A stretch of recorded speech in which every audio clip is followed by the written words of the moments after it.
Hello and welcome back to the second day of our week in the book of Thessalonians. So we're in chapter 2 today, and this is the chapter where Paul remembers in his letter, he remembers back to his visit to Thessalonica.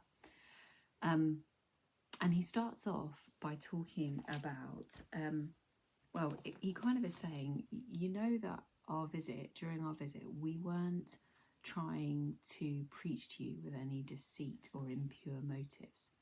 He opens with that in sort of verse 3.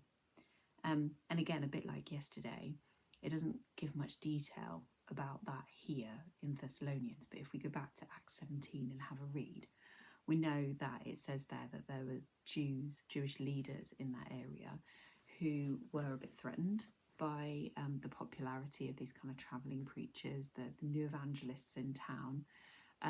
They didn't actually, on this occasion, challenge Paul's theology, because he always goes into the synagogues, preaches from the Old Testament to start with. He starts there and then makes the case for Jesus.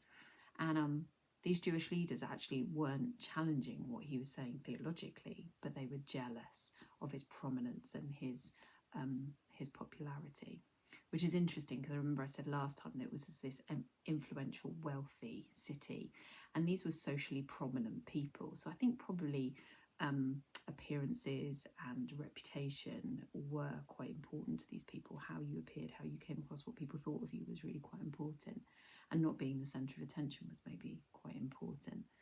But what's interesting is how Paul addresses that, and what he's essentially coming to is, he's not there to make himself popular, or he wasn't coming with motives that were about proving himself to the people.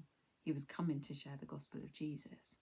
And actually, all his language in this chapter really struck me as he's describing his relationship with the people of Thessalonica. And given how short a period of time it was, he talks with this language that's just full of sort of family symbolism. He talks about them as children. He talks about him as a father. He talks about him and his companions coming to them as children. We were like children among you, or we were like a mother feeding and caring for her own children. Later on, we've treated each of you as a father treats his own children. So you can see over and over again, he's using the language of family, of closeness, of intimacy, of relationship, of love, essentially. He's talking about family relationship. And they came and they actually supported themselves during that time. He carried on his business as a tent maker. He didn't take advantage of them. He wasn't after their money. He wasn't after impressing them. He came to build relationship and to build family community with the people of Thessalonica.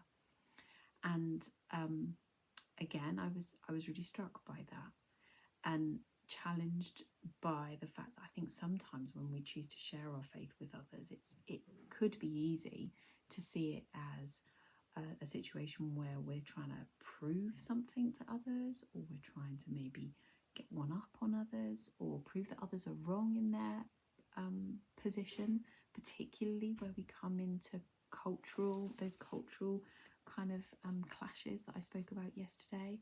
It could be easy to come at things with an approach of wanting to sort of create a different power dynamic with people. But actually what we need to be coming with is a desire to grow in relationship and really love people, to come and care for people as they choose Jesus, and step into that, to kind of want to bring them into our homes and into our lives, and have those close relationships where we grow and learn together and provide for each other. That made me think about how I relate to people that I'm sharing the gospel with, but how I relate to others in the church, and whether my relationships would be as recognisable as Paul is describing there, that there wouldn't be any sense of a power struggle or a power dynamic or a desire to get one up on others, but it would be about loving others and serving others well. Yeah, one for us today.